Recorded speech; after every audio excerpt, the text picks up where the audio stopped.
Assalamualaikum warahmatullahi wabarakatuh. Alhamdulillahirabbil alamin wassalatu wassalamu ala asyrafil anbiya'i wal mursalin wa ala alihi wa sahbihi ajma'in. Subhanaka la ilma lana illa ma 'allamtana innaka antal alimul hakim. Rabbi shrah li sadri wa yassir li amri wahlul 'uqdatam min lisani yafqahu qawli.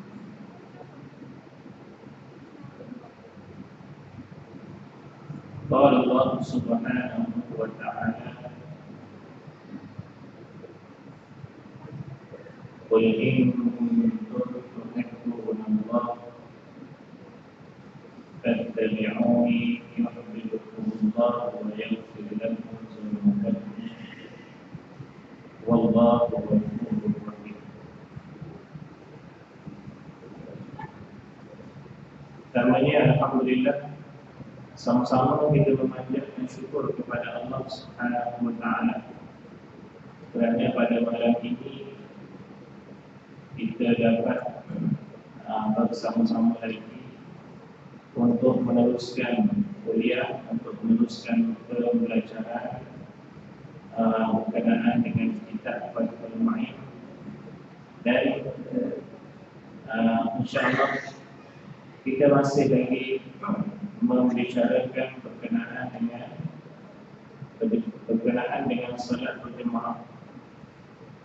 Qala Allah subhanahu wa ta'ala, qul in kuntum tuhibbuna Allah fattabi'uni yuhibbukum Allah wa yaghfir lakum dhunubakum wallahu ghafurur rahim.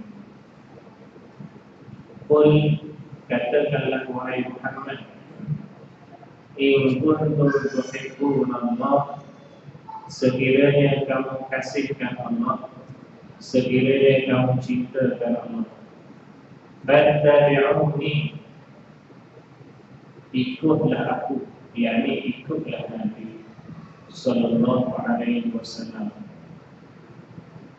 Yuhibbukum Allah wa yaghfir lakum, nescaya Allah akan kasihkan kamu, nescaya Allah akan cintakan kamu. Wa yaghfir lakum dhunubakum, dan mengampunkan dosa-dosa kamu. Wallahu ghafurur rahim, dan sesungguhnya Allah Maha Pengampun lagi Maha Penyayang. Baik, kita masih lagi berada di bulan Rabiul Awal, yang mana kita sebut bulan Rabiul Awal ini sebagai bulan kelahiran Nabi sallallahu alaihi wasallam. Ini dah lebih daripada separuh. bulan Rabiul Awal, tapi kita masih lagi menyambut, memperingati tarikh kelahiran Nabi Sallallahu Alaihi Wasallam. Baik, sebelum meneruskan berkenaan dengan kitab Fathul Mu'in solat berjemaah, ingin saya menerangkan sedikit berkenaan dengan sambutan ataupun sambutan Maulid Rasul ini dari segi sejarahnya. Sebagaimana yang kita tahu bahwasanya Nabi Sallallahu Alaihi Wasallam dan para sahabatnya serta mereka yang selepas daripada itu tidak menyambut kelahiran Nabi Sallallahu Alaihi Wasallam, tak buat, tak sambut. Nabi sendiri pun tak buat, sahabat-sahabat Nabi pun tak buat. Jadi oleh sebab itulah ada di kalangan yang mengatakan bahawasanya tak boleh bid'ah mengadakan sambutan Maulid Rasul. Baik, kita tengok kepada sejarah Nabi, sejarah kepada sejarah kelahiran ataupun sejarah sambutan Maulid Rasul yang bermula pada tahun 364. Maknanya lebih kurang 1000 tahun lebih, 10 tahun yang lalu bermula sambutan. Setelah daripada beberapa ratus tahun wafatnya Nabi Sallallahu Alaihi Wasallam, bermula yang mula-mula sekali mengadakan adalah kerajaan Fatimiyah. Kerajaan Fatimiyah ini kerajaan yang memerintah di Kairo. Tempat dia kerajaan Fatimiyah ini diasaskan oleh keturunan Fatimah, putri Nabi Sallallahu Alaihi Wasallam. Keturunan dia disebut kerajaan Fatimiyah, yang mana kerajaan Fatimiyah ini yang sebagaimana kita tahu, dialah kerajaan inilah yang mendirikan Universiti Al-Azhar. Universiti Al-Azhar ini yang kita kata balik Azhar, banyak Azhar. Kalau belajar dekat Mesir ini, tak semestinya belajar di Universiti Al-Azhar. Sebab kalau di Malaysia ini kan banyak universiti. Ada Universiti Islam Antarabangsa, ada UKM, ada macam-macam universiti. Ada yang kerajaan, ada yang swasta. Sama juga di sana, kalau pergi Mesir, tak semestinya belajar di Universiti Al-Azhar. Cuma pada mereka awalnya, kebanyakan yang pergi ke Mesir belajar di Universiti Al-Azhar. Tapi hari ini macam-macam lah, tengok bidang yang kita belajar. Ada yang belajar di Universiti Kairo, ada yang belajar di Universiti Ain Syams, ada yang belajar di Universiti Mansurah, ada yang belajar di Iskandaria, dan sebagainya universiti. Dan Universiti Al-Azhar ini pun ada banyak cawangan. Tapi yang disebut sebagai yang dibina 1000 tahun yang lalu yang berada di Kairo. Kalau kita pergi, kalau ada masa dan peluang untuk pergi ke sana, bila ziarah, bila menawar Universiti Al-Azhar itu, kita tengok bahawa dia lama. Baru dah 1000 tahun yang lalu, cuma ada nak diubah suai. Tengok pintu dia. Pintu dia tu besar, pintu gerbang, bukan pintu mesti. Mana pintu, mana zaman ratus-ratus tahun dulu, klasik lah. Tengok macam cerita Rom, American Theatre, dia boleh pintu dia. Itu sejarahnya kerajaan Fatimiyah ni dia buat. Kenapa? Pada ketika itu memandangkan disebabkan jarak masa yang lama, maka masyarakat pada ketika itu mula melupakan Nabi Sallallahu Alaihi Wasallam. Tak ingat ada sejarah Nabi,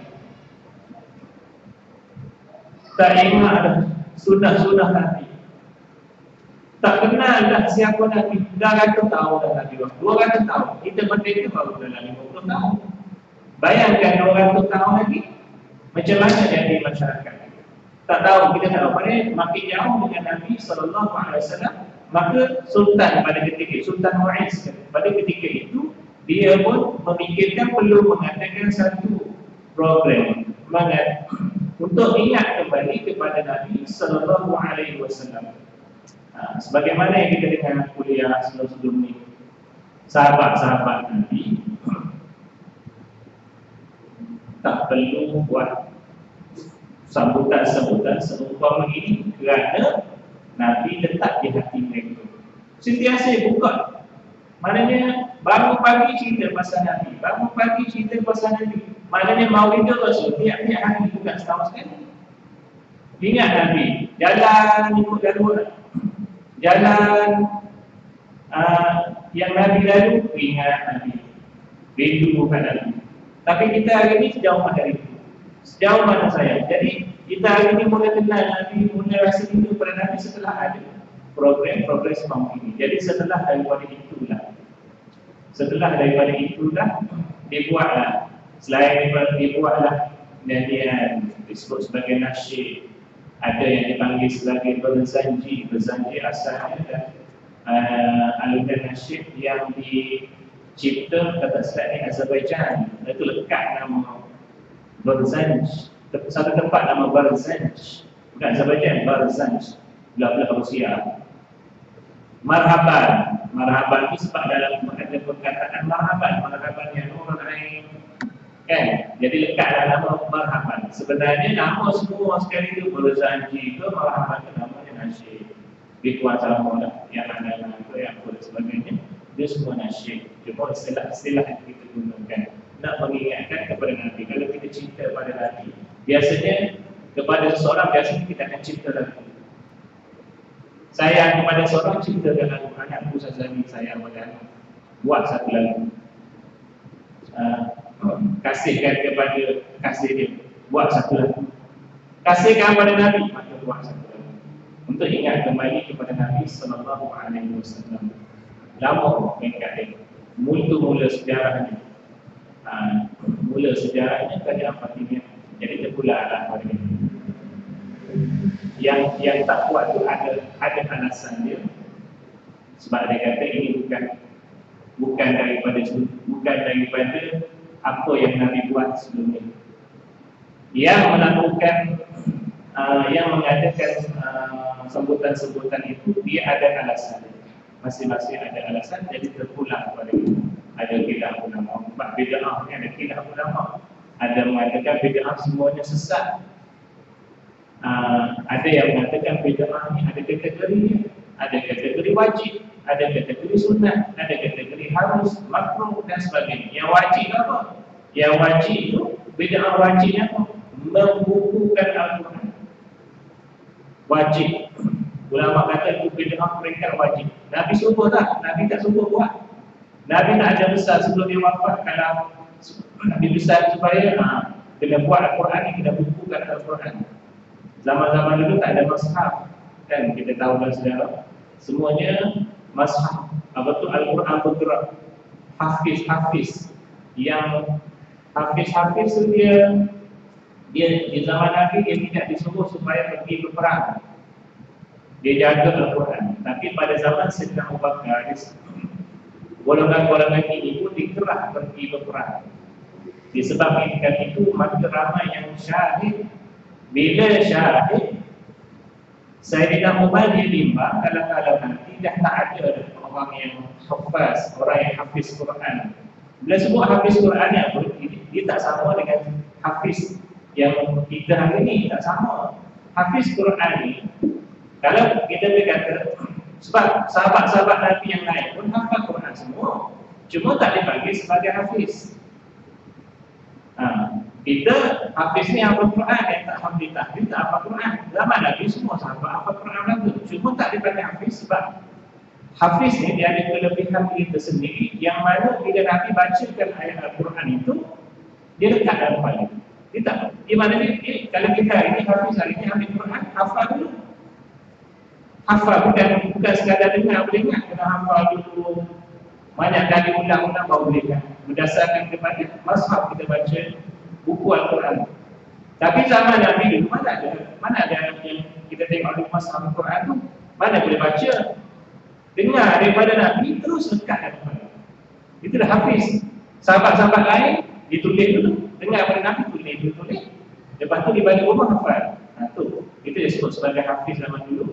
Jadi yang ini tak payah pergi perang, jaga Quran. Jadi bila berlaku perkara itu, maka diarahkan zaman Sayyidina Abu Bakar Maka Sayyidina Umar memikirkan bahawa belum buat sesuatu, dia cadangkan kepada Sayyidina Abu Bakar, kita mesti bukukan Al-Quran. Kena buku-buku ayat-ayat Quran tu yang ada yang tulis dekat kulit kayu, ada yang tulis dekat kulit binatang, buku-buku supaya buat satu naskah Al-Quran. Jadi Sayyidina Abu Bakar kata, aku tak berani sebab Nabi tak suruh, Nabi tak sarankan sebelum daripada dia wafat. Aku takut. Jadi takut berdosa. Jadi Sayyidina Umar kata tak berdosa, takut. Hasil daripada itu Sayyidina Umar pun mulalah melakukan menyusun, panggil penulis-penulis wahyu buat sesuatu, dan selesainya, sempurnanya ialah pada zaman Sayyidina Uthman radhiyallahu anhu, ketika nama sebagai Masnaf Utsmani. Dulu kan mula-mula itu tak titik pun tak ada, tulis ni tak ada titik, tanda-tanda macam ni tak ada. Asal mula tulis tak ada titik pun, bagi kan kita tak ada. Tanda lain pun tak ada, tanda berhenti, tanda tak ada. Tapi melalui proses-proses itu akhir sekali jadilah yang sebagaimana yang ada sekarang. Itu bid'ah wajib. Banyaklah kita dia. Itu juga dengan sebutan pada hari itu. Itu sedikit lah. Itu kalau nak buat lah, tak nak buat apa tak tahu. Kalau zaman-zaman dulu, kalau tiap kali bulan Maulid Rasul ni, tiap malam boleh dikatakan tiap malam tu ada. Malam ni ada buat Maulid dekat rumah. Ada buat berzanji, kan? Yang tadi mungkin bisnis kita hari yang mereka baca, kan? Waktu buku tu berapa sampai pukul berapa baca, lepas tu baru boleh makan. Lepas tu ada dulu, ingat dulu zaman sekolah rendah tu, ada pun malam ni ada sambutan bawa dia panggil buat maulid. Maulid tu dah makan. Jadi adalah berzanji, marhaban adalah mantan dia berzanji baca buku mana yang suara sedap tu dia bagi berzanji. Betul ada sedikit penerangan ceramah sedikit. Tiap-tiap boleh dikatakan tiap-tiap malam ada jemputan hari ini kurang. Baik, tak kisahlah, kita pulang pada diri masing-masing. Dan orang yang kata sebab tu ada juga yang berucap bahawasanya yang sambung Maulid Rasul ni Abu Lahab. Dan Nabi lagi dia sambut di sebelah betul, dia sangat gembira, dia membebaskan hamba-Nya. Dia membebaskan hamba dia kerana sangat gembira. Dan ikut sejarah, kalau kita nak tahu satu amalan yang pada zaman jahiliyah itu diterima sebagai amalan kita hari ini, itu amalan jahiliyah dulu, tapi diterima sebagai amalan kita hari ini, iaitu akikah. Siapa yang akikah? Abu Lahab buat, jadi diterima amalan kita amalkan sampai hari ini. Tapi dengan sebab nantilah, jangan kita sebab-sebab. Maksudnya zaman jahiliyah itu yang mula akikah, kata sejarah, siapa yang start akikah? Nabi Abu Lahab akikah. Jadi diteruskan sampai hari ini. Jangan kita mempertikai itulah, sebab ini diiktiraf terus. Akikah 7 hari. Tak dapat 7 hari, 14 hari. Tak dapat 14 hari, hari yang ke-21.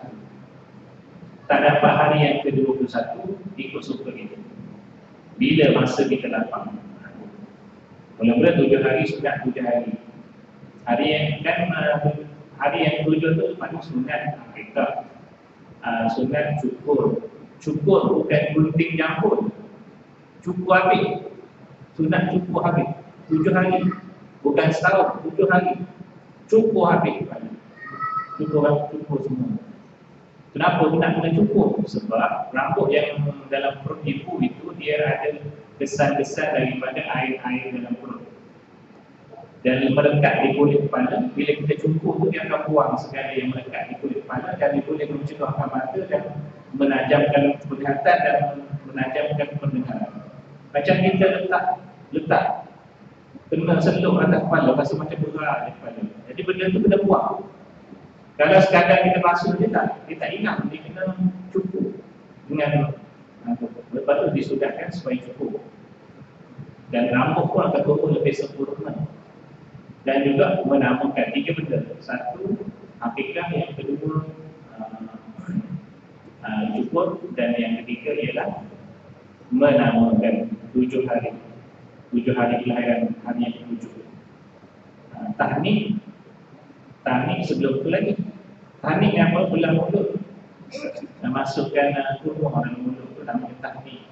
Tujuannya sebenarnya ada, kalau selepas daripada melahirkan anak, biasanya ibunya lemah, anak pun lemah, nak keluar tu bukan senang, nak pun dah tenang lemah. Jadi kalau suruh paksa dia menyusu, dia tak boleh nak menyusu sebab masa tu dia lemah. Maka kena bagi gula. Kalau mungkin ada setengah hospital tu dia bagi glukos. Yang ikut sunnahnya tahnik. Bagi gula, iaitu buah kurma. Kurma kan dia bagi tenaga segera, cepat. Bagi si ibu pun makan buah kurma, dan juga si anak pun diberi juga dengan cara tak boleh bagi sebiji. Dia kena ada cara dia lah. Itu tahnik. Tujuannya nak bagi tenaga supaya dia boleh ada tenaga untuk menyusu dan mengajar dia bagaimana nak menyusu. Kita masukkan jari itu, dia boleh isap jari itu, ada tahu macam mana nak menyusu. Itulah antara sebab tujuan tahnik tersebut. Baik. Solat berjemaah. Jadi untuk maklumat semua, selepas isyak minta tunggu sejak ada pengumuman yang akan disampaikan oleh penasihat Ketua Kampung.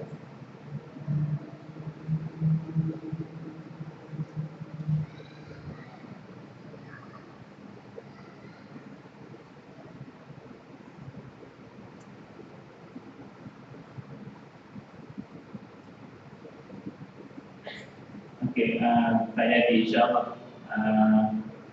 Malam ni belum lagi ada pengumuman. InsyaAllah pada masa besok kami. Baik.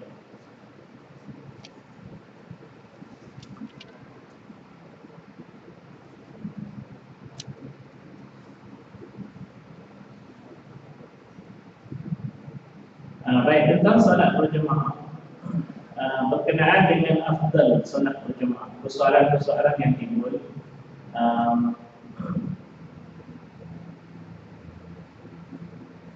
Berkenaan dengan solat berjemaah ni ada beberapa persoalan yang kita belajar sebelum daripada ini. Persoalannya antaranya ialah dalam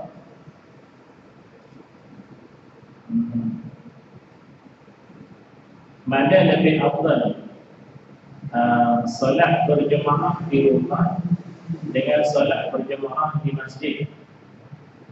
Di rumah ramai jemaah, di masjid tak ramai. Mana lebih afdal? Yang kedua, kalau solat di awal waktu, kalau kita solat berjemaah di awal waktu, tak ramai, kita tak dapat. Kalau kita sembahyang di awal waktu, kita tak dapat berjemaah. Sebab masa tu bisa kata kalau di setengah-setengah tempat, bisa kata ada kuliah, ataupun di setengah-setengah tempat di pondok-pondok. Contohnya dia sembahyang tu agak lambat sebab ada belajar. Selepas habis belajar, barulah dilakukan solat berjemaah. Contoh di sekolah-sekolah, kalau kita nak tahu, bagi pelajar-pelajar yang sebelah petang, dia tak sembahyang makan, dia tak sembahyang pada masa dia tetap. Contohnya sembahyang zuhur pada 2.10. Kadang-kadang masuk waktu zuhur pukul 1. Ada kadang-kadang masuk 1.30. Tapi sekolah dia 2.10. Daripada awal tahun sampai akhir tahun dia sembahyang zuhur 2.10. Sembahyang asar 5.20. Tak kira lah. Asar tu masuk 4.30 tu masuk pukul. Sembahyang asarnya pada 5.20. Kalau dah sembahyang awal, masuk waktu sembahyang, tak berjemaah. Tapi kalau tunggu masa dia 5.20 atau 2.10, kita akan dapat berjemaah. Mana lebih afdal? Itu soalannya di situ. Baik.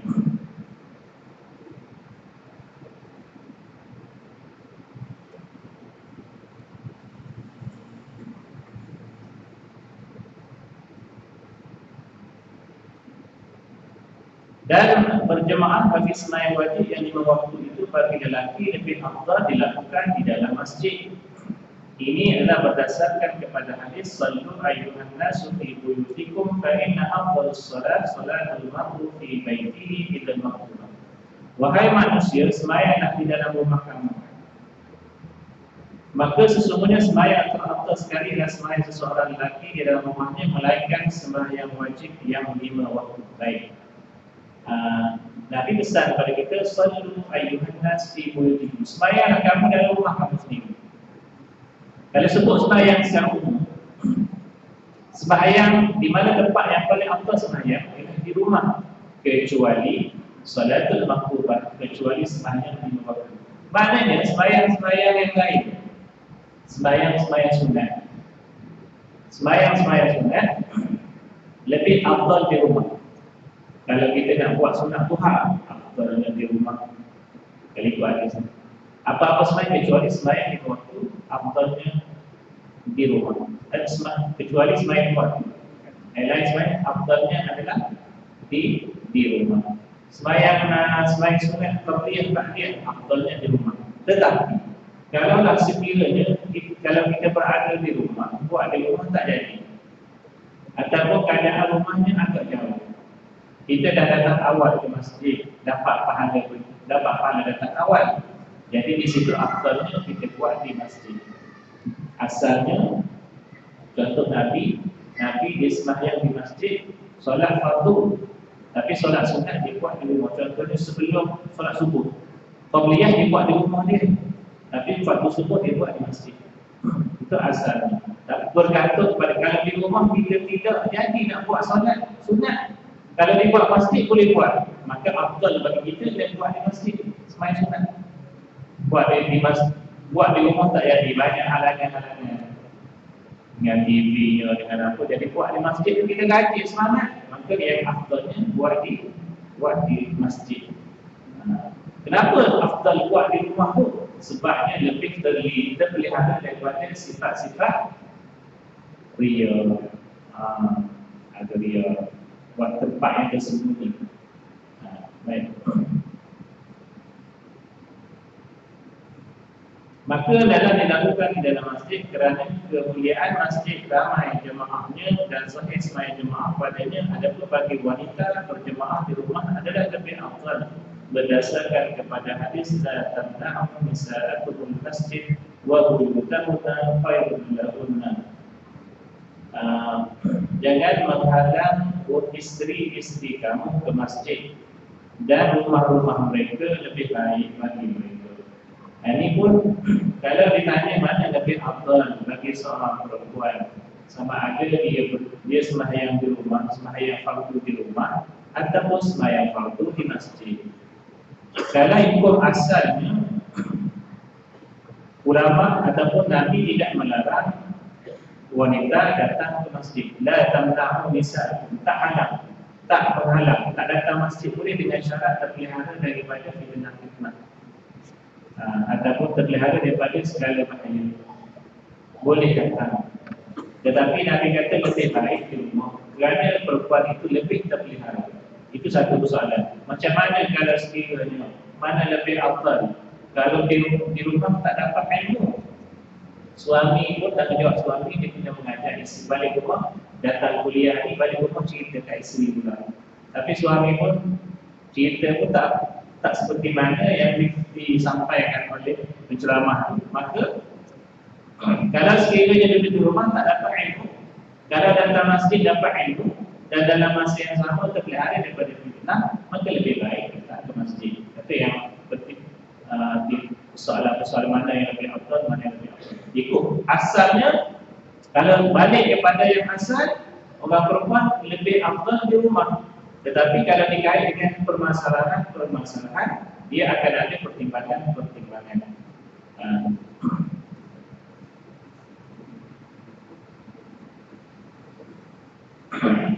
Benar, bila didapati ada sembahyang jemaah di dalam rumah lelaki itu dan di dalam masjid tidak ada, maka sembahyang berjemaah di rumah itu afdal.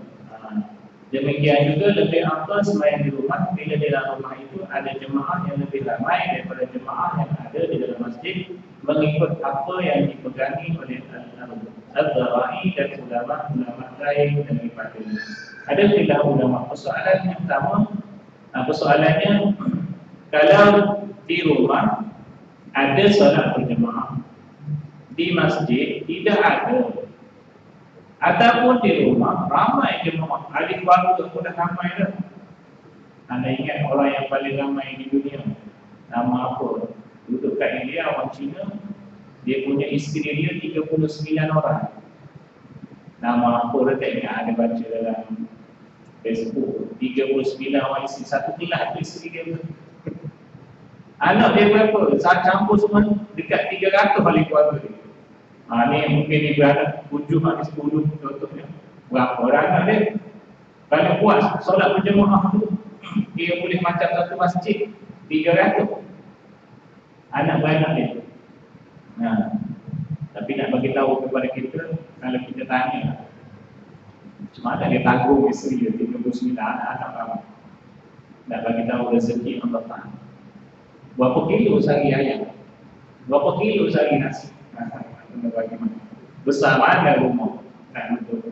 Jadi kita itu maknanya Allah Ta'ala maha kaya, rezeki Allah Ta'ala. Wa ma min dabbatin illa 'ala Allahi rizquha. Setiap benda-benda yang melata di bumi ini Allah Ta'ala dah sediakan rezeki.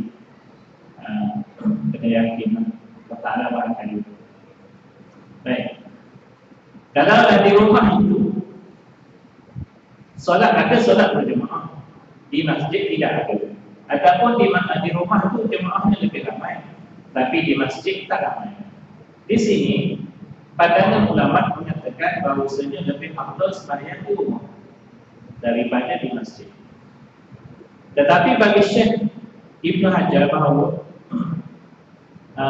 lebih afdal sembahyang di masjid walaupun jemaah di rumah itu lebih ramai daripada jemaah yang ada di dalam masjid. Tapi pandangan daripada Ibnu Hajar, pandangan yang kedua. Tadi pandangan yang pertama, kenapa dia menyatakan bahawasanya lebih afdal di rumah? Sebab berjemaah itu lebih utama. Jemaah yang ramai itu lebih utama daripada tempat.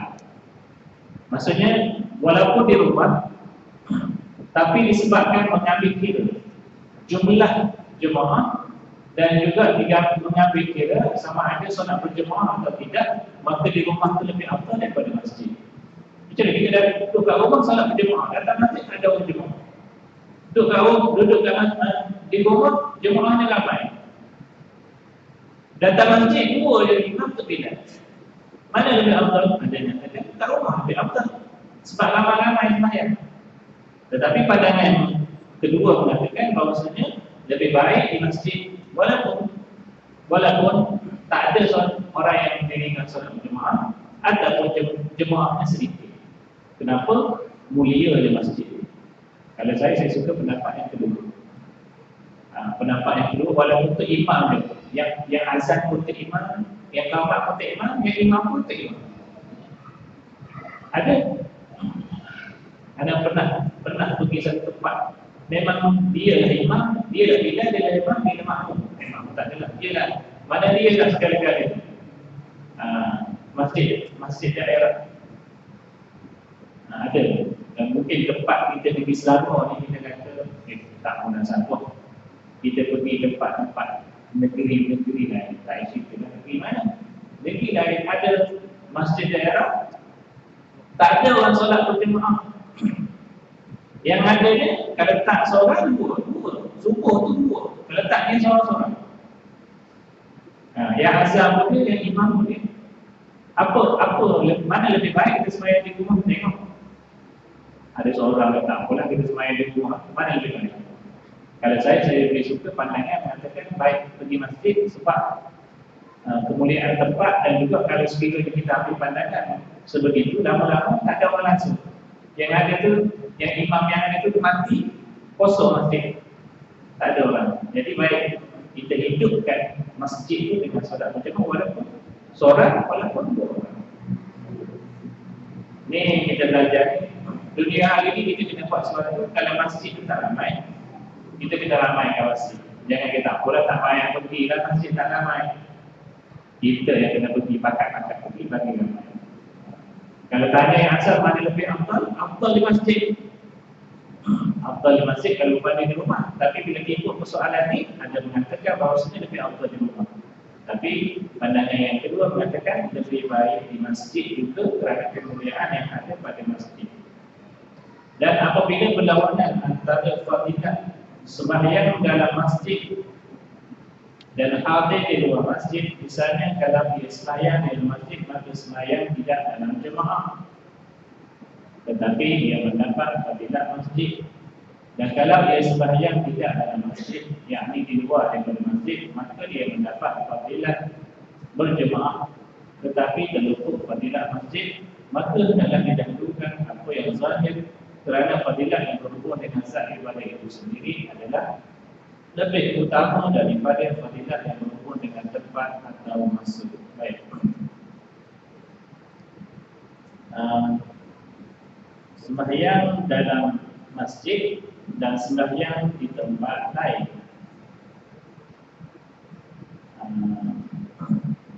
Mana lebih meluar daripada masjid?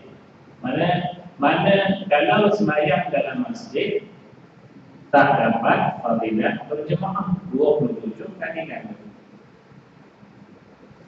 Kalau sembahyang di luar masjid dapat fadilah ataupun sembahyang tempat lain, tak jauh di rumah tapi tempat lain, ada solat berjemaah.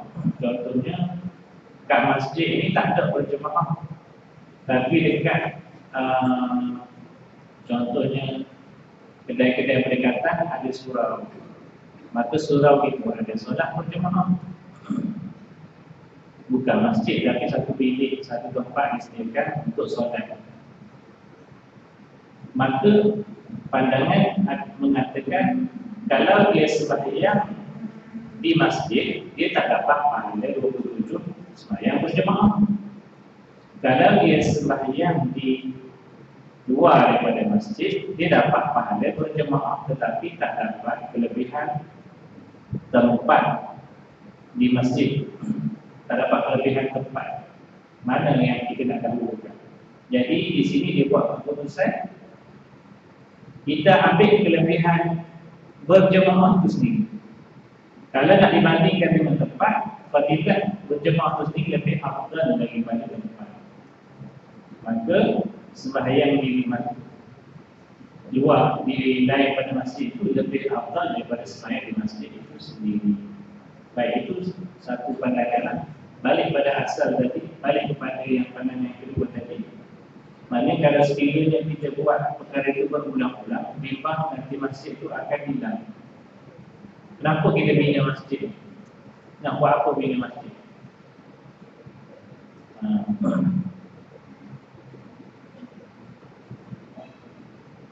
Dunia masjid. Ini seluruh dunia yang kita tengok masjid.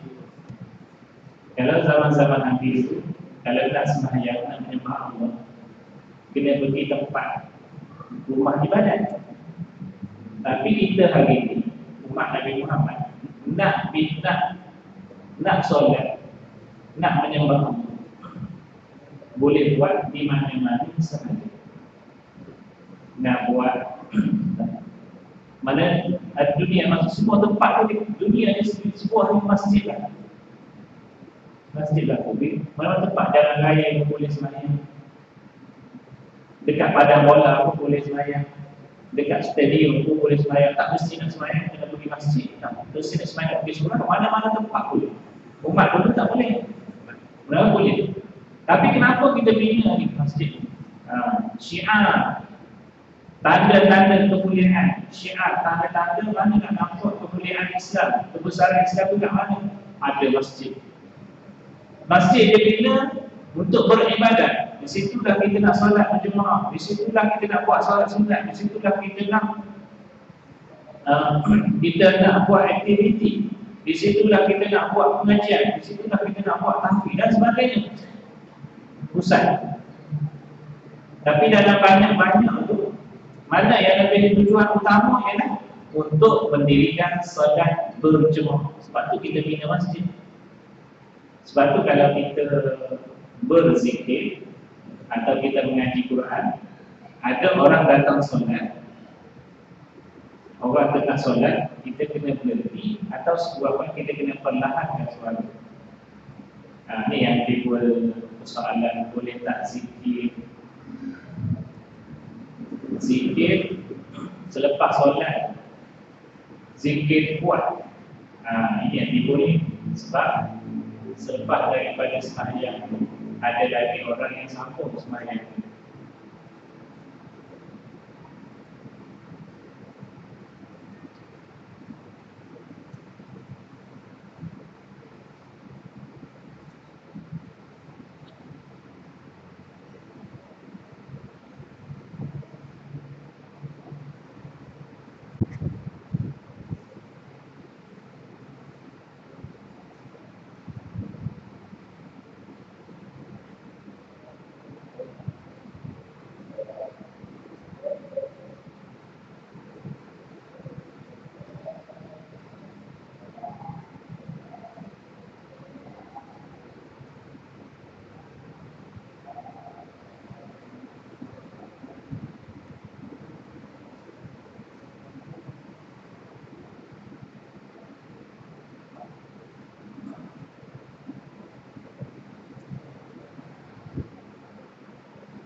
akan sambung sedikit lagi. Tadi berhubung dengan kelebihan di antara zat solat itu sendiri, solat berjemaah itu sendiri dengan tempat. Kalau kita sembahyang di masjid, kita tak dapat pahala berjemaah. Kalau kita sembahyang di tempat lain, dapat pahala berjemaah. Jadi mana yang kita nak pergi? Nak sembahyang berjemaah ke nak sembahyang di masjid? Di sini yang berjemaah itu lebih afdal daripada masjid tempat. Jadi kita pergi sembahyang berjemaah. Satu. Cuma yang lebih baiknya ialah bila masjid itu tak ada orang, yang tempat lain kita terus datang sini. sepatutnya. Cuma dari segi pertimbangan, kalau kita melihat mana yang kita nak utamakan, maka utamakan di mana adanya berjemaah daripada tempat. Kalau nak dikatakan tempat masjid lah yang paling afdal. Sebaik-baik tempat adalah masjid dan seburuk-buruk tempat adalah pasar-pasar. Memang pasar ni memang banyak maksiat.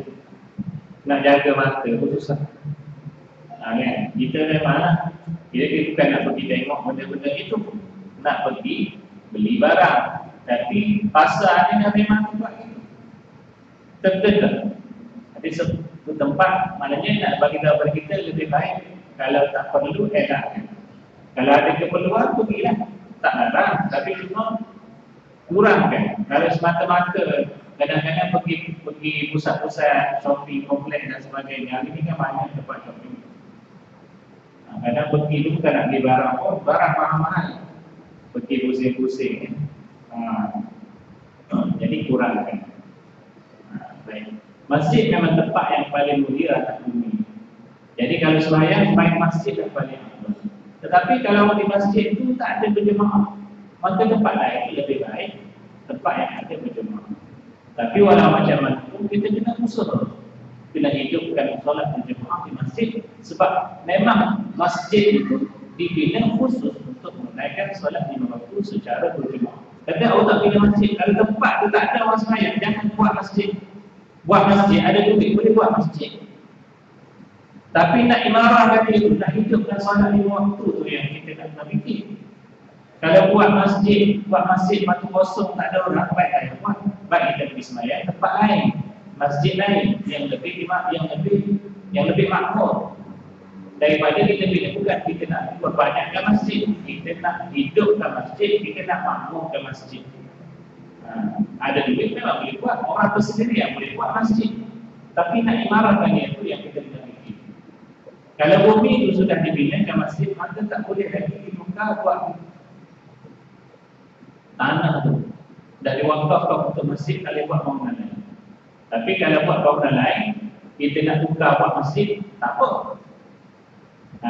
Tu kemuliaan. Bila kita dah wakafkan untuk rumah Allah, maka tak boleh kita bina bangunan lain lagi selain pada masjid.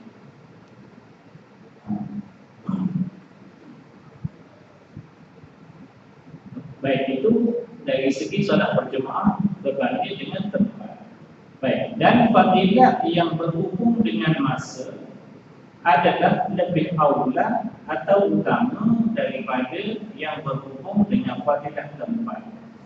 Kita nak bezakan antara masa dengan tempat, mana lebih afdal. Contoh kita kata, misalnya kalau perlawanan antara sembahyang duha di dalam masjid pada awal hari dan sembahyang duha di luar daripada masjid dekat dengan subuh hari siang, maka hendaklah didahulukan sembahyang duha di luar masjid dekat dengan masa sesubuh hari siang. Baik, sembahyang duha. Sembahyang duha kita nak pilih, nak sembahyang di masjid ke, nak sembahyang tempat lain. Contoh nak sembahyang di rumah ke, nak sembahyang di masjid. Baik. Sembahyang duha ni ada 3 waktu. Ada 3 waktu.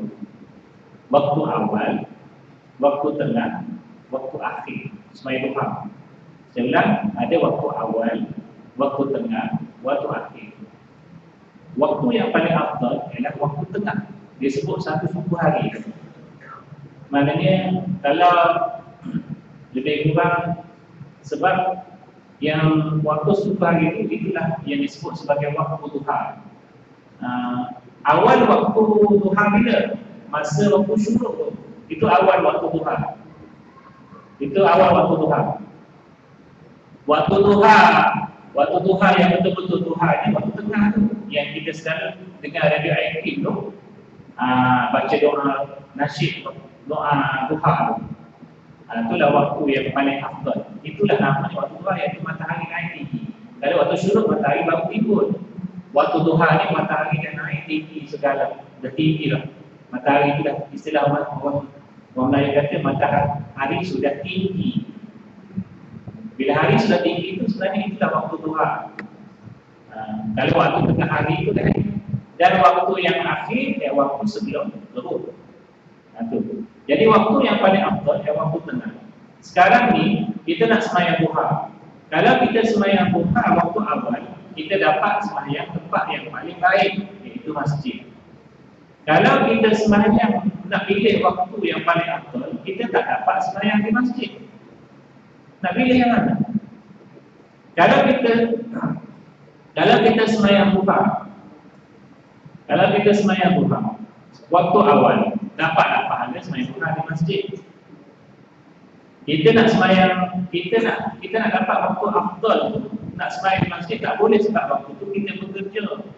Contohnya, kalau waktu awal-awal waktu matahari naik tu, waktu syuruk tu, ada orang kata waktu duha, waktu syuruk tu sama je, ada kata lain, sunat syuruk lain, sunat duha lain. Apapun waktu tu boleh buat sembahyang. 15 minit selepas waktu syuruk pukul 7.19, 15 minit lepas tu baru boleh buat sembahyang sunat syuruk. Tak boleh 19 dah buat, tak boleh. Itu kena buat 15 minit selepas tu. Ini sebab apa? Sebab pandangan ulama mengatakan kalau kita buat matahari di tengah naik itu seolah-olah kita menyembah matahari. Bukan niat kita nak sembah, tapi seolah-olah menyembah matahari, sama macam mereka yang menyembah matahari. Jadi tunggu saja di bulan ini. Itu pun kalau nak niat sunat syuruk pun boleh, nak niat sunat duha pun boleh, dua-dua boleh. Itu waktu itu adalah waktu awal sunat duha. Waktu syuruk tu, waktu awal sunat duha. Mungkin kita masa tu ketika kita masih lagi berada di masjid, kita dapat pahala solat di masjid, tapi tak dapat waktu afdal. Baik, katalah kita nak sembahyang duha, kita kena pilih antara dua.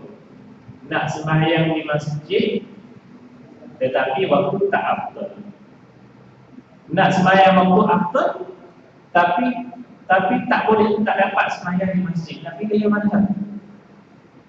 Ulama kata pilih waktu yang afdal walaupun tak sembahyang di masjid. Masa itu kita tempat kerja, kita tu tempat kerja.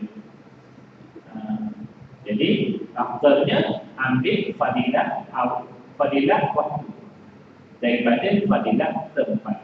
Kalau nak bandingkan mana fadilah tempat dengan fadilah waktu, afdalnya fadilah tempat lagi. Yang paling baik lagi buat dua-dua.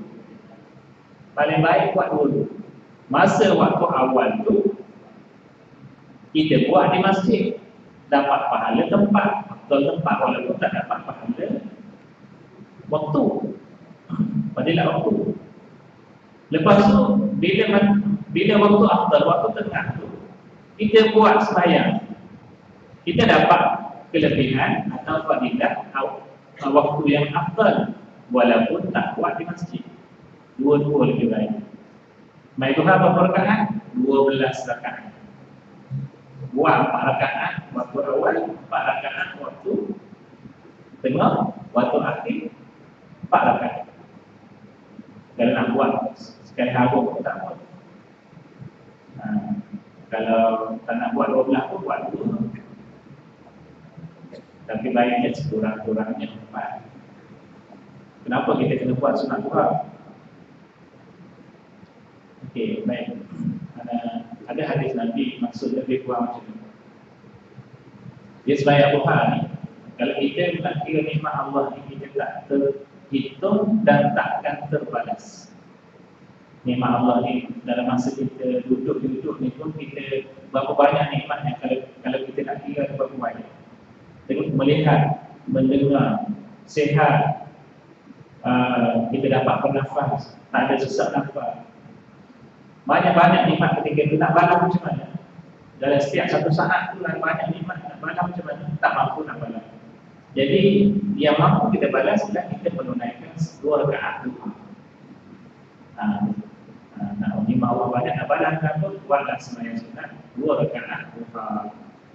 Antara perkara yang dipesan oleh Nabi sallallahu alaihi wasallam kepada Bilal bin Rabah ialah sembahyang puasa 3 hari dan bersunat 2 rakaat pada waktu duha. Jangan tinggal seumur hidup. Mana kena buat seumur hidup. penting. Baik. Dan sunat mengulangi sembahyang fardu dengan syarat yang dilakukan dalam waktu. Dan hendaklah ulangi itu tidak lebih dari sekali. Bila bagi syekh daripada syekh-syekh kami Abu Hasan Al-Badri rahimahullah ta'ala.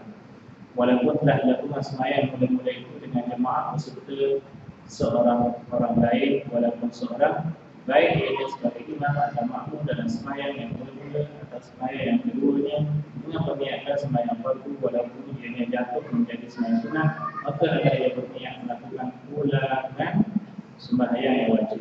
Ada orang tanya, kita dah sembahyang berjemaah, nak buat sembahyang lagi sekali, boleh? Sembahyang fardu dah buat dah. Kita dah sembahyang. Kewajipan kita sekali je satu hari sembahyang. Kata sembahyang syak sekali sehari je, wajib atas diri kita sekali sehari je. Sembahyang 5 waktu ni, mana sembahyang subuh sekali, sembahyang zuhur sekali, sembahyang asar sekali, maghrib sekali, isyak sekali. Macam mana kalau kita nak buat lebih daripada satu? Boleh ke tak boleh nak buat lebih daripada satu? Contoh, kita dah sembahyang berjemaah, tiba-tiba datang orang lain cari-cari, dia pun nak sembahyang jemaah juga, tetapi tak ada kawan. Tak ada kawan. Jadi dia pun nak dapat pahala berjemaah, datang masjid. Kalau datang masjid nak dapat pahala sembahyang masjid, lepas tu nak dapat pahala berjemaah, datang-datang disebabkan hal-hal yang penting dia terlewat, maka dia datang masjid orang dah selesai. Dia tak ada kawan. Jadi kita pun tahu ke diri untuk solat berjemaah bersama dia. Kita dah sembahyang lah. Tak apalah, saya jadi makmum, tuan jadi imam. Boleh tak? Hukumnya boleh. Hukumnya sunat. Dan cuma ada khilaf ulama yang pertama, pendapat pertama mengatakan sekali dia boleh. Boleh sekali je. Kita dah sembahyang berjemaah, lepas tu boleh sekali lagi nak sembahyang, sekali je. Lepas tu tak boleh. Itu satu. Yang kedua kata boleh lah orang yang ahli pun. Misal kata datang, kita sembahyang berjemaah, datang orang lain ajak, kita pun berjemaah dengan dia. Duduk tak lama selesai itu datang orang lain, kita buat berjemaah 4-5 kali berjemaah, sembahyang 5 waktu, isyak 5 kali hari itu. Ada pandangan kata boleh, pandangan yang mula-mula kata hanya sekali je. Tapi kita ni dah sembahyang, malah dah sembahyang, dah sembahyang dah, tak dia kan. Tapi yang wajib tadi kita sekali je, yang selepas hukumnya sunat. Tapi kita kena niat macam biasa lah, niat fardu juga, jangan niat sunat. Kalau kita nak sembahyang lagi sekali, nak tempatkan dia, kita kena niat fardu juga. Jangan niat sunat, sunat isyak tak boleh, kita niat fardu isyak. Tapi hukumnya jadi sunat tadi kita dapat pahala sunat.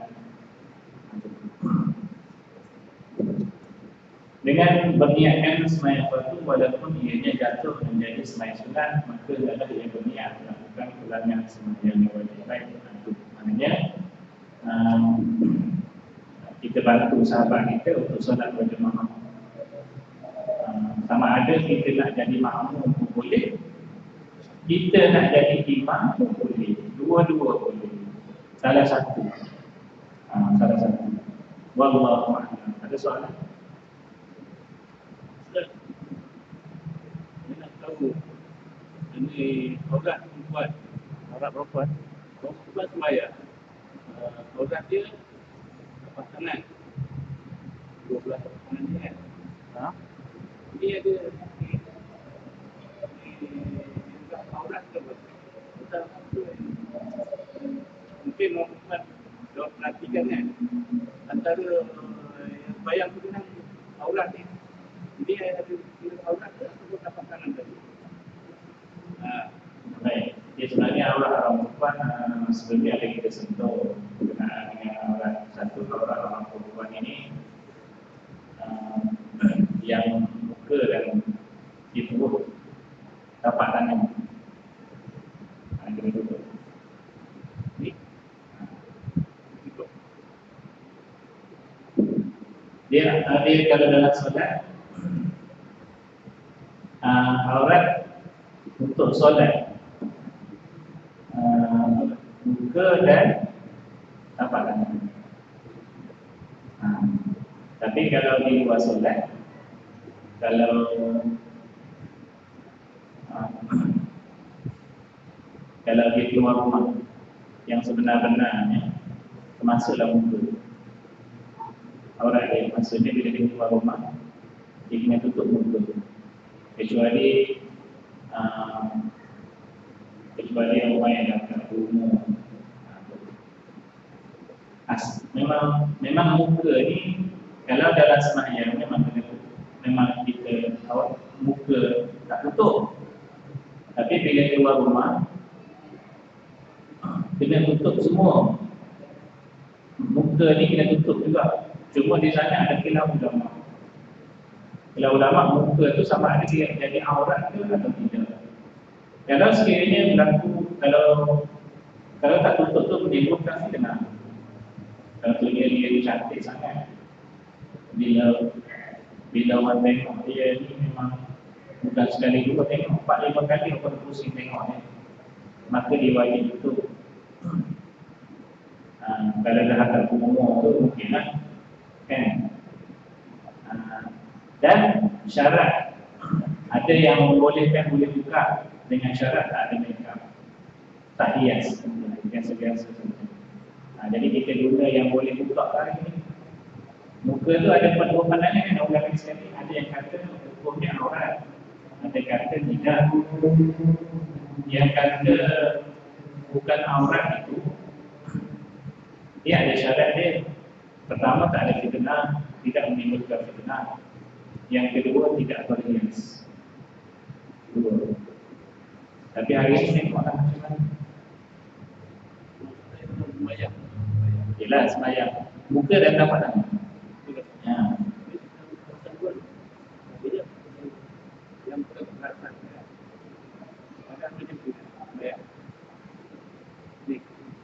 Bagian ni.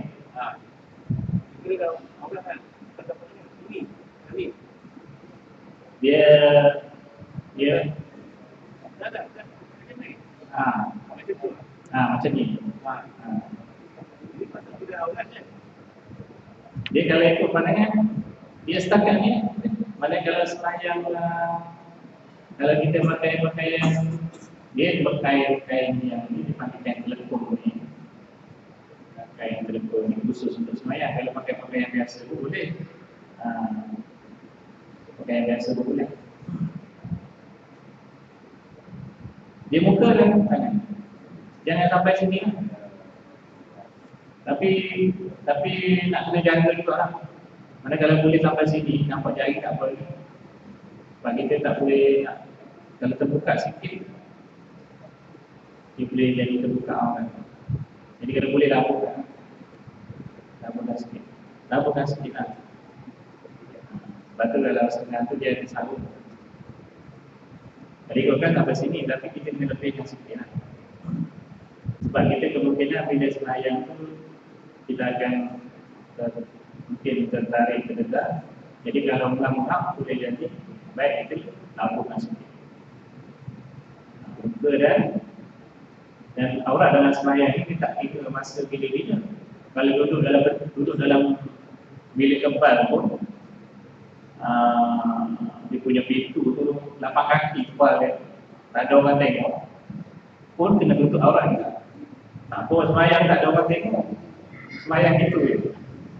Dia sembahyang ni dia tak kira masa ada orang tu, tak ada orang, syarat dia mesti tutup aurat. Sama juga orang lelaki. Orang lelaki aurat dalam sembahyang pusat dan tutup kan. Maknanya kalau dia sembahyang kata kalau pakai tutup bahagian itu saja pun dikira sah tapi tak sempurna, makruh. Tak pakai baju sembahyang, tutup pakai pelekat ya, bulu. Boleh tutup dua bahagian itu sembahyang. Sah lah sembahyang tu. Syarat sahnya tutup, tetapi makruh lah. Makruh sembahyang.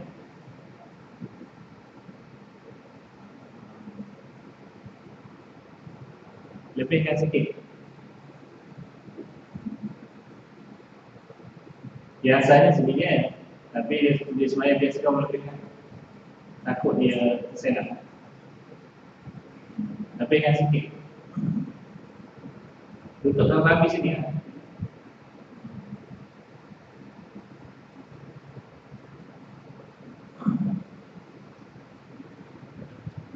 Tapi kalau yang nak lebih terang katanya, kalau pak-pak macam tu yang lebih tepatnya ustazah-ustazah dia lebih. Pak-pak macam ni kita pun pak-pak dia lebih merujuk kepada, dia lebih tahu sebab dia mengalami sendiri. Kita ni agak-agak kan.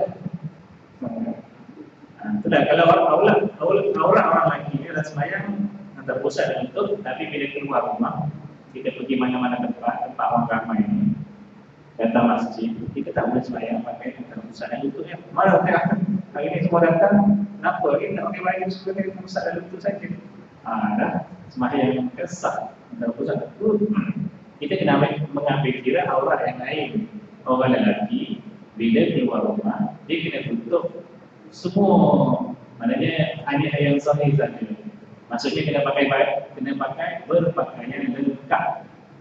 Kena pakai lengkap, pakai kain ke, pakai seluar, pakai baju dengan pendek, apalah boleh terima. Bukan mesti tutup semua, tidak. Maksudnya yang sahih itu boleh.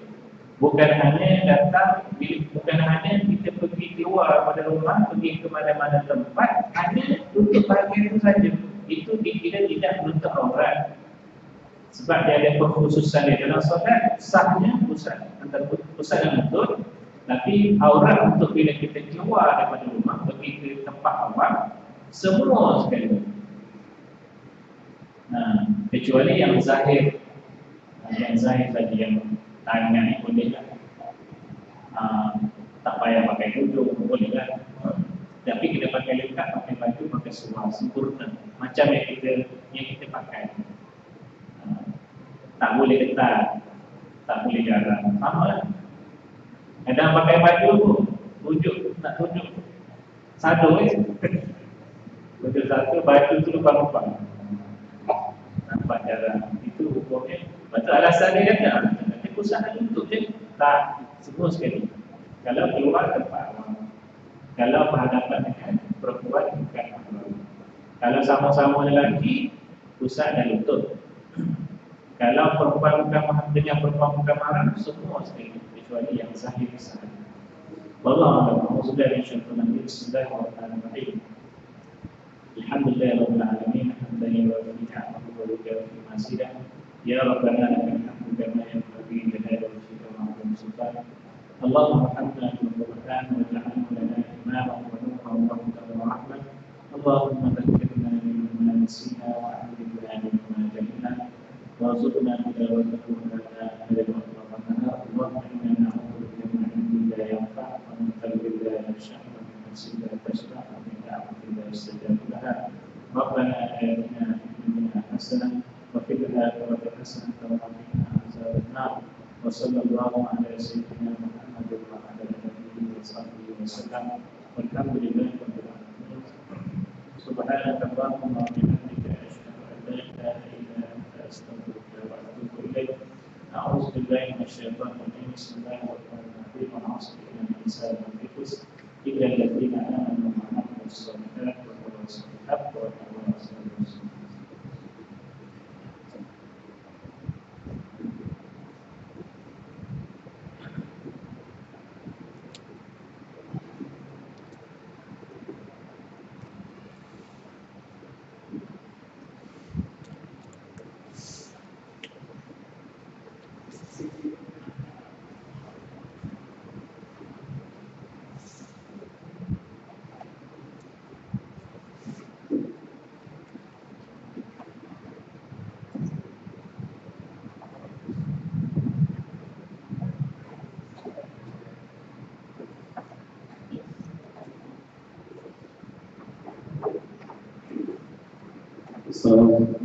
الله أكبر الله أكبر لا إله إلا الله أشهد أن محمدا رسول الله حي على الصلاة حي على الفلاح قد قامت الصلاة قد قامت الصلاة الله أكبر الله أكبر لا إله إلا الله.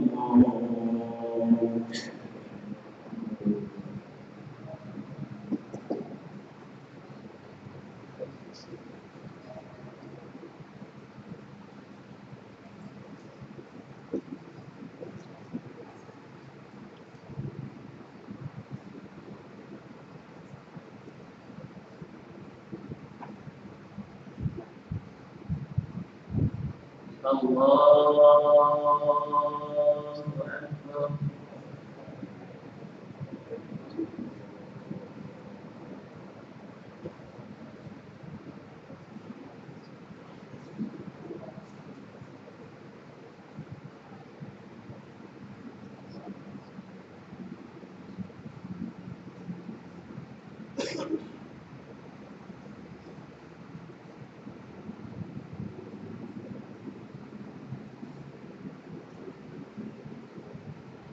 بسم الله الرحمن الرحيم. الحمد لله رب العالمين الرحمن الرحيم مالك يوم الدين إياك نعبد وإياك نستعين اهدنا الصراط المستقيم صراط الذين أنعمت عليهم غير المغضوب عليهم ولا الضالين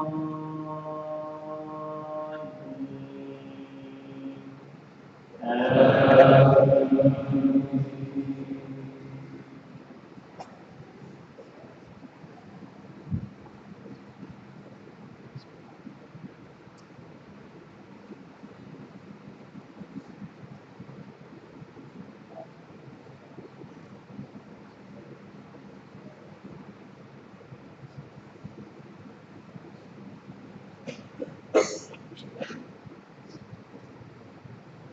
قالا ربنا ظلمنا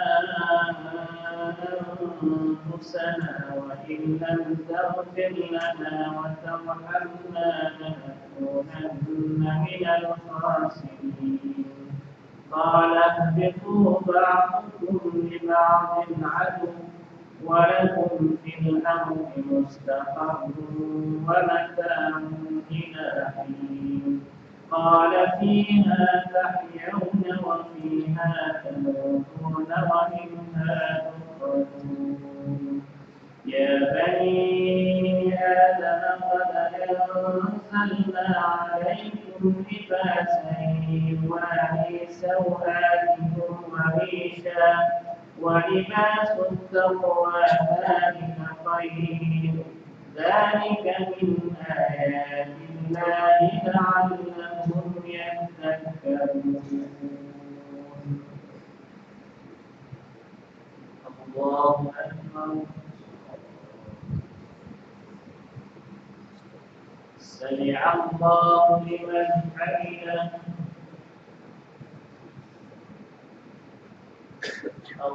الله أكبر.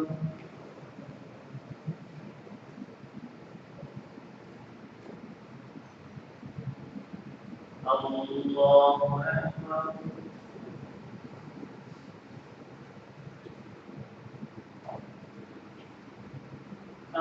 الله أكبر.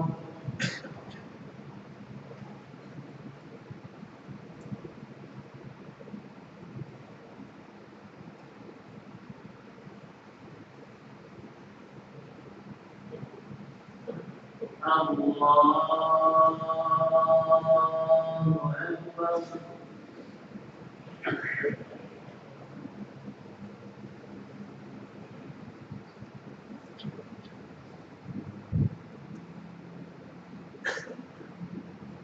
بسم الله الرحمن الرحيم.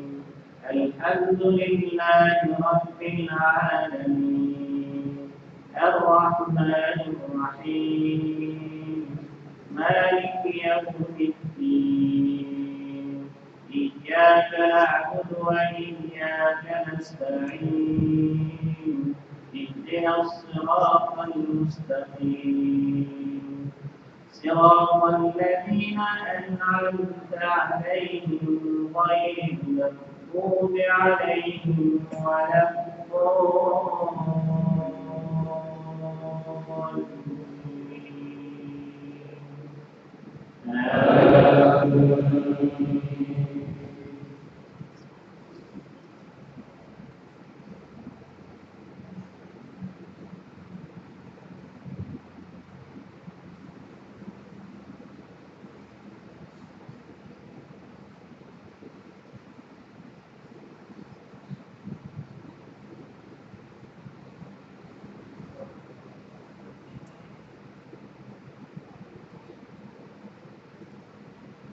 بسم الله الرحمن الرحيم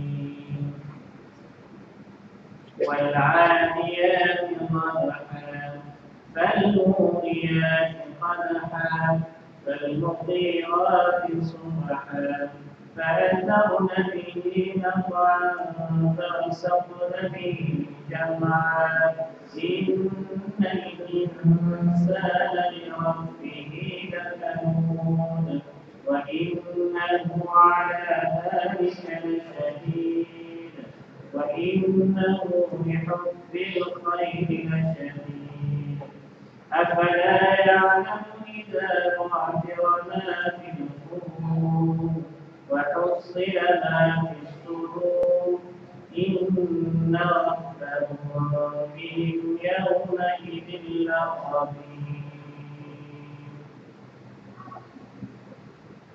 الله أكبر. سمع الله لمن حمده. الله أكبر.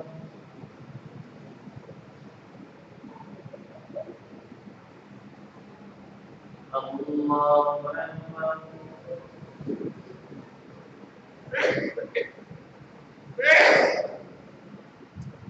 الله أكبر.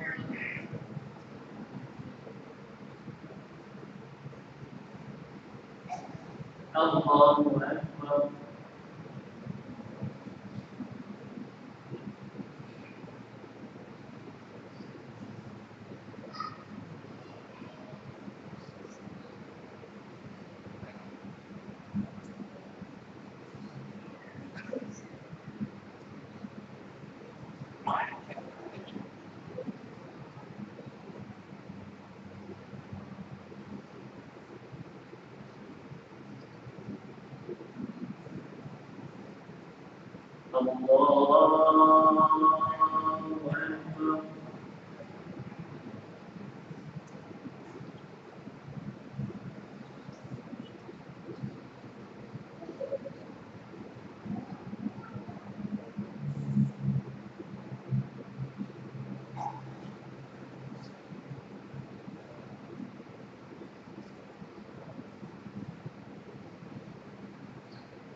الله أكبر.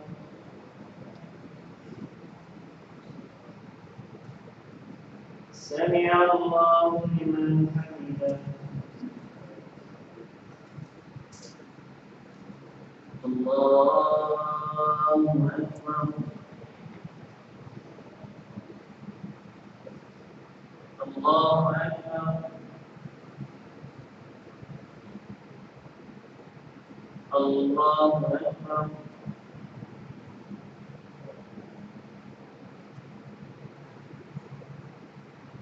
الله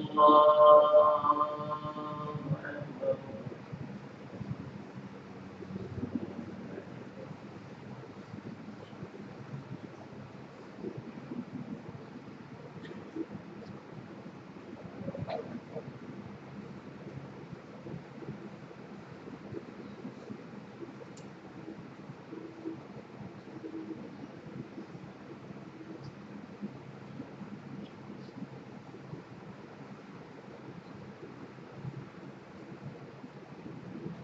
الله أكبر.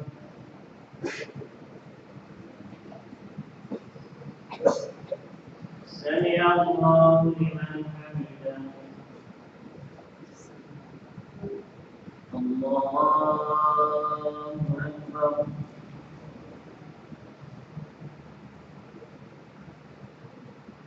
الله أكبر.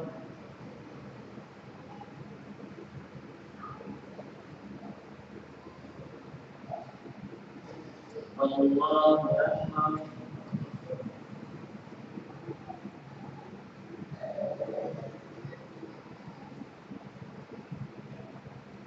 الله أكبر.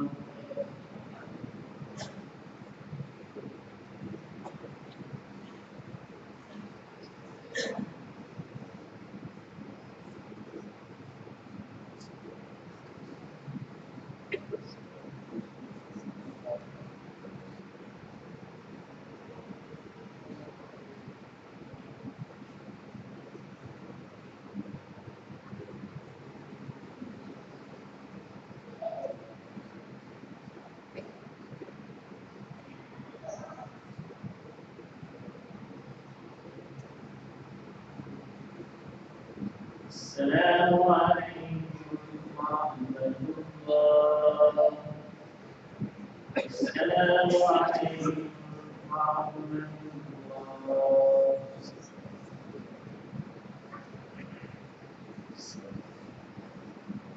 الحمد لله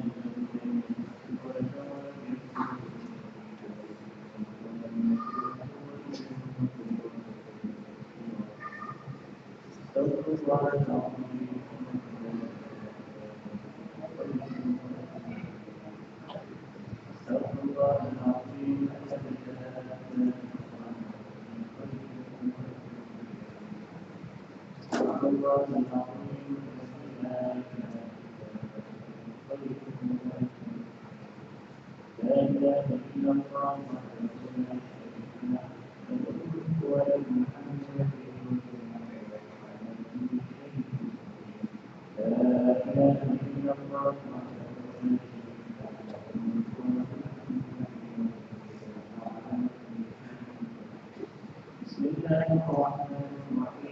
الحمد لله رب العالمين. إياك نعبد وإياك نستعين. صراط الذين أنعمت عليهم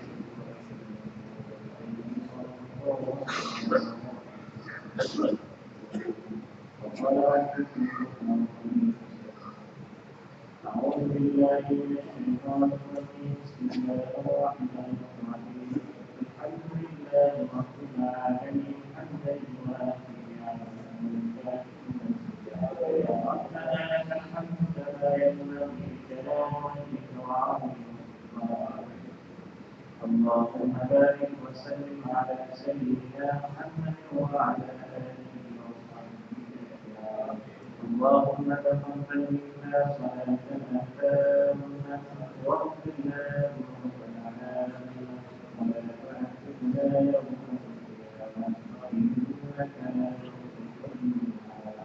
اللهم سلمنا وسلم ديننا وسلم توحيدنا وسلم معرفتنا وسلم أرواحنا وسلم أجسادنا وسلم كل شيء أعطيتنا. ربنا اغفر لنا ولوالدينا وارحمهم كما ربونا صغارا. ربنا هب لنا من أزواجنا وذرياتنا قرة أعين واجعلنا للمتقين إماما. اللهم أحسن عاقبتنا في الأمور كلها وأجرنا من خزي الدنيا وعذاب الآخرة. اللهم إنا نسألك الهدى والتقى والعفاف والغنى. ربنا آتنا في الدنيا حسنة وفي الآخرة حسنة وقنا عذاب النار.